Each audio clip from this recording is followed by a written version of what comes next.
ओम गणेशाय नमः। तो मित्रों, आज बात करेंगे हम बुध ग्रह की।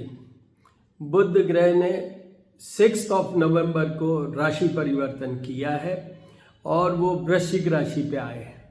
आगे ये वृश्चिक राशि पर 29 नवंबर तक रहेंगे। तो इसके क्या प्रभाव है वो अपन बात करते हैं। दूसरा, ब्रीफ में ये बता दूं कि बुध ग्रह बुद्धि, ज्ञान, जितने भी बिजनेस स्किल की बात करें, वाणी की बात करें, स्किन की बात करें, आपका जो कुछ भी इंटेलेक्चुअल स्किल की बात करें, जो एनालिटिक अप्रोच की बात करें, वैवाहिक जीवन में संतान और शयन कक्ष का शारीरिक सुख उसकी बात करें, ये सब बुध से कंट्रोल होता है। एस्ट्रोपॉमिस्ट डॉक्टर हनुमान सिंह और श्री करनी ज्योतिष एवं वास्तु शोध संस्थान मेरा यूट्यूब चैनल है, वहाँ जाके आप देख लीजिए। बुध के बहुत सारे, जब भी बुध ने राशि परिवर्तन किया, उसके अलावा बुध के उपाय, संकेतों से जानेंगे बुध कमजोर है या नहीं है, वो सब वीडियोस में सब कुछ अवेलेबल है। तो पहले तो बुध को मना लेते हैं। प्रियंगु कलिका श्यामं रूपेण प्रतिमं बुद्धं सौम्य सौम्य गुणोपेतम तम बुद्धं प्रणमाम्यहम। अभी ये बुध वृश्चिक राशि में आ रहे हैं, तो अब अपन सीधा किसकी बात करें? राशि वाइज मेष राशि। मेष राशि की ये 8th हाउस में आएंगे। तो 8वां घर होता है जो आयु विचार का भी किया जाता है। 8th हाउस होता है जो कि सबसे वीकेस्ट हाउस होता है। हॉरोस्कोप में 12 हाउसेज होते हैं, उनमें से जो 8th हाउस होता है वो सबसे वीकेस्ट वाले पोर्शन में होता है। नॉर्मल कोर्स में ये एक्सपेक्टेड है कि 8th हाउस में कोई ग्रह हो ही नहीं। तो अभी तो गोचर की बात हो रही है। तो गोचर मीन्स ट्रांजिट, कि present position of the planet in reference to your राशि। तो मेष राशि से अभी जो बुध ये गोचर किए हैं 6 नवंबर को, संचरण किए हैं 6 नवंबर को, ट्रांजिट किए हैं 6 नवंबर को, वो 8th हाउस में आते हैं। क्योंकि वृश्चिक राशि इज फिगर 8 और मेष राशि इज फिगर 1। तो इतना समय इसलिए लगा है कि आपको सबको समझ में आता रहे क्या बोल रहा हूँ। तो 8th हाउस में बुध है, तो इनको सारे बुध के उपाय करने हैं। गणेश पूजा से लेके और बुध के जाप और पूजा ऑल्सो। प्रियंगु कलिका श्यामम रूपेणो प्रतिभम बुद्धम, ये अभी जो मैं पौराणिक शास्त्रोक्त पॉपुलर मंत्र बोला हूँ, इसके जाप और पूजा भी करवाने चाहिए इसी ड्यूरेशन में। अब इनको एक चीज़ बता दूं कि इनको थोड़ा सा बिजनेस में तो कोई फ़ायदा हो सकता है, बाकी इनकी मैरिड लाइफ में, बाकी they may feel very very low. मैं डिप्रेशन की बात नहीं कर रहा हूँ, बट थोड़ा उदास सा हो जाना और उस तरीके का भी हो सकता है। Nerves right from the brain to the toe, जो नर्वस सिस्टम होता है उस पर भी इफेक्ट रहता है बुध का। तो अगर ये सब चीज़ें हैं तो इमीडिएटली आपको सारे उपाय करने चाहिए। वृषभ राशि। वृषभ राशि के ये आएंगे 7th हाउस में, which is a house of partner. केंद्र स्थान भी है, मार्ग स्थान भी है। तो मार्ग स्थान में लें तो इनको भी वही ब्रेन से लेके और टोज तक नर्वस सिस्टम, नर्व्स की बात करें, उसमें कुछ प्रॉब्लम हो सकती है, कुछ दिक्कतें हो सकती है, और इनको बोलने में भी कुछ दिक्कत हो सकती है। प्रेजेंटेशन का टाइम है तो आप फ्लो आपका थोड़ा सा डिस्टर्ब हो सकता है बीच बीच में। हस्बैंड वाइफ, क्योंकि ये तो नपुंसक ग्रह है, तो वाइफ के घर में या हस्बैंड पार्टनर के घर में बुध, तो इसलिए वो अपने जरा ध्यान रखिए उस बात का। बाकी आपके बिजनेस स्किल की बात करूं, आपके बिजनेस की बात करूं, आपके ग्रोथ की बात करूं, in the sense, in the terms of money, wealth, prosperity, definitely ये मरकरी मदद करेंगे, बुध मदद करेंगे। हालांकि ये अपनी दुश्मन की राशि पे है। मंगल और बुध के आपस में दुश्मन होता है। वृश्चिक राशि मंगल की राशि है।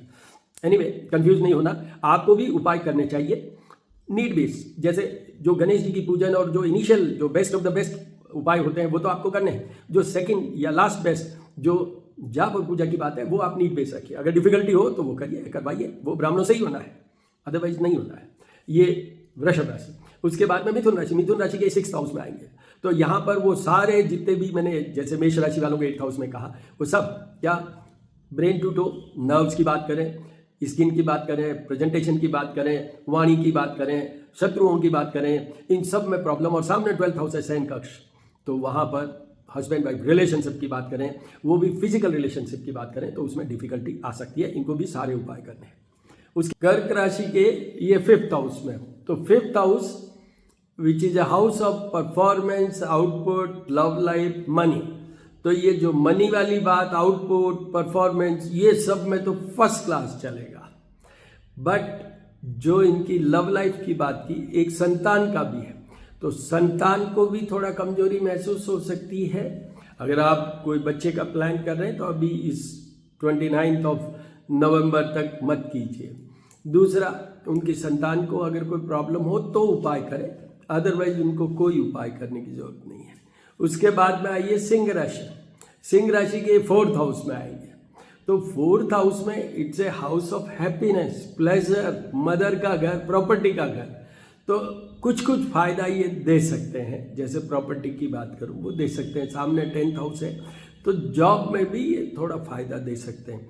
बट ये नपुंसक ग्रह है, तो इसलिए इनकी मदर को प्रॉब्लम हो तो उपाय करने चाहिए।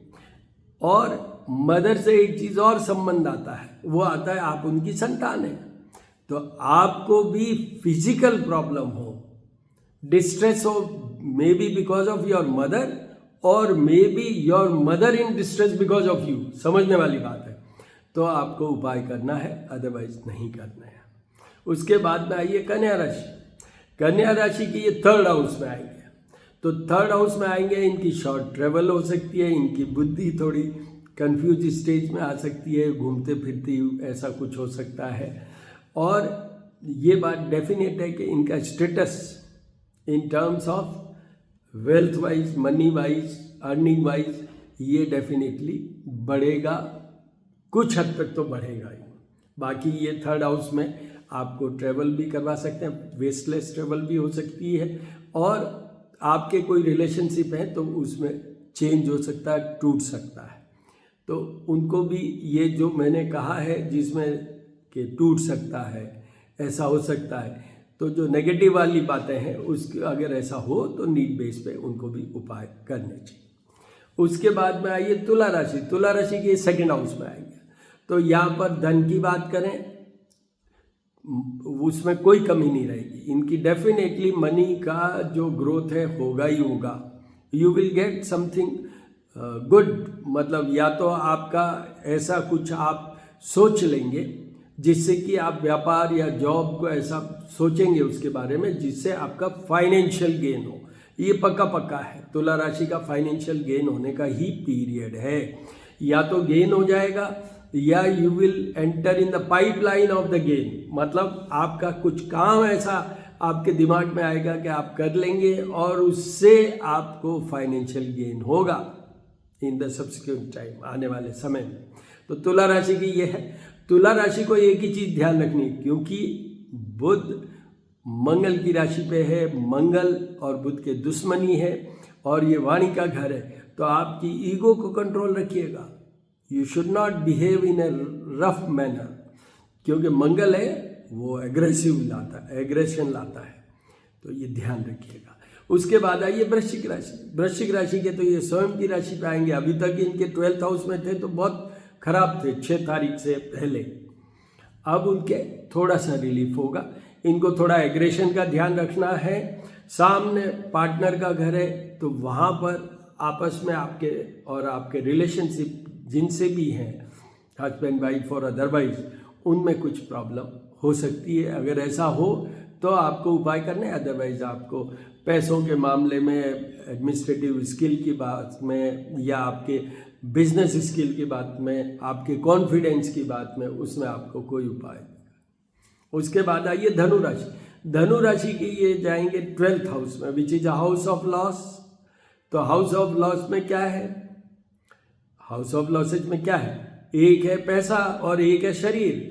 तो अगर आपके पैसे में कोई प्रॉब्लम हो रही है, you are losing somewhere money, आप अपनी हेल्थ को संभालिए, उसमें कुछ प्रॉब्लम है, and this is bedroom pleasure या फैमिली लाइफ वाला प्लेजर या शयन का सुख उसमें है तो आपके और आपके जो रिलेशनशिप है उसमें ध्यान रखिएगा। बट उनके लिए मैं कहूँगा कि उनको उपाय तो जैसे मैंने मेष राशि वालों का वैसे ही धनु राशि वालों को ज़रूर करना है उपाय। उसके बाद आइए मकर राशि। मकर राशि के ये 11th हाउस में आएंगे। यहाँ पर इनको प्रॉफिट एंड प्रॉफिट सब कुछ देंगे। इनका सिर्फ एक ही चीज़ ध्यान रखना है, रिलेशनशिप का ध्यान रखना है। बाकी इनको मनी वाइज, इनके स्टेटस वाइज, जॉब, कैरियर सब में फ़ायदा ही फ़ायदा है। इनको कोई उपाय करना नहीं है। अगर उनके और उनके पार्टनर के कोई प्रॉब्लम है तो ज़रूर उनको ध्यान रखना है, अदरवाइज उपाय कुछ नहीं करना है इनको। अब कुंभ राशि की बात करते हैं। कुंभ राशि की ये 10th हाउस में आएंगे। House job, career and business. उनकी जॉब की बात करूं, बिजनेस की बात करूं, कैरियर की बात करूं, उनकी प्रॉपर्टीज की इवन बात करूं, उन सब में फ़ायदा होगा ही होगा। ये मान के चलिए, क्योंकि बुध की राशि में जो होती है वो मिथुन और कन्या होती है। वो बुध और कुंभ राशि वालों का जो मालिक होता है शनि, इन दोनों की बहुत आत्मीयता है, दोस्ती है। तो आपको निश्चित रूप से आपकी जॉब की बात करें, बिजनेस या आपके कैरियर की बात करें, फ़ायदा होगा ही। उस कैरियर में फ़ायदे में क्या है? You may get promotion, you may get a very important post, you may go to a place where you are given extra additional charges. Yes, आप ये और कीजिए। पर कुंभ राशि को कोई उपाय करने की ज़रूरत नहीं है किसी भी कंडीशन में। और वैसे कुछ हो प्रॉब्लम तो 9978627397 मेरा नंबर है, मुझसे संपर्क कर सकते। अब आइए मीन राशि। मीन राशि के अभी तक ये 8th हाउस में थे 6 नवंबर के पहले, अब 9th हाउस में है। तो भाग्य में भी बुध एक अच्छा रिजल्ट देता है। भाग्य से आपका बिजनेस बढ़ेगा, भाग्य से आपका जॉब का प्रोफाइल, आपका जो भी है वो सब इम्प्रूव होगा, मनी वाइज इम्प्रूव होगा। 3rd हाउस को ये देखते हैं सामने, तो आपका थोड़ा बहुत शॉर्ट ट्रेवल टाइप कुछ हो सकता है, but otherwise basically do this complete period up to 29th of November is very favourable for you also. मीन राशि वालों के भी, तो उनको भी कोई उपाय करने की ज़रूरत नहीं है। तो ये मेरी तरफ से ब्रीफ है। अब आप ये बता दो उन सब लोगों के लिए जिनके बुध अगर 12 नंबर फिगर पे हैं, जन्म कुंडली की बात हो रही है, गोचर की बात हो गई पूरी, अब ट्रांजिट की बात हो गई पूरी। अब मैं उस जन्म कुंडली के लिए एक टिप दे रहा हूँ। क्या? जब आपका जन्म हुआ था उस समय फिगर 12 पे अगर बुध है, उनको बुध के उपाय जीवन भर करने हैं। और जाप पूजा भी एटलीस्ट कलयुग में होना तो चाहिए 4 बार जाप इन ए ईयर, क्योंकि कलयुग चौथा युग है। पर कम से कम 1 बार जरूर करवाते रहें थ्रू आउट योर लाइफ। तो मैं उन लोगों की बात कर रहा हूँ जिनके की अब बात जन्म कुंडली की हो रही है। पहले मैंने कहा फिगर 12, मतलब जो मीन राशि पे जिनके बुध हैं जन्म कुंडली में, उनको जीवन भर करना है। अब जो दूसरी बात है वो ये है कि जन्म कुंडली के अंदर अगर बुध का प्लेसमेंट 3rd हाउस में, 4th हाउस में, ये तो ऐसा माना जाएगा जिसमें हम करें या नहीं करें, नीड बेस उपाय। पर 6th, 8th and 12th house में अगर बुध प्लेस्ड है जन्म कुंडली के, मतलब जब आपका जन्म हुआ उस समय उस कुंडली में, तो उनको जरूर बुध के उपाय जीवन भर करना चाहिए। So all the very best my dear friends. मैंने आपको 12 राशियों को बता दिया। एस्ट्रोपामिस्ट डॉक्टर हनुमान सिंह, मेरा श्री करनी ज्योतिषम वास्तु शोध संस्थान मेरा यूट्यूब चैनल है। मेरी डॉटर है तुषार चारण, उनका यूट्यूब चैनल है अबेंडेंस एंड ग्रेस। आपको ये बता दूं कि उपाय क्या करने, कैसे करने, और भी डिटेल में जो बुध के बारे में जाना हो तो मेरे वहाँ पर यूट्यूब पे जाइए, वहाँ पर वीडियोस भरे पड़े हैं बुध के। I am taken as a specialist about this Mercury. और वो उसमें भी 2 जगह, एक आपके ब्रेन से लेके टो तक की जो प्रॉब्लम्स होती है नर्व्स की, जिसमें डिप्रेशन भी आता है, and second most important is वैवाहिक जीवन। वैवाहिक जीवन, विवाह, वैवाहिक जीवन, संतान एंड प्रोमिजिंग संतान, इसमें मैंने बहुत रिसर्च वर्क की है। So all the very best my dear friends.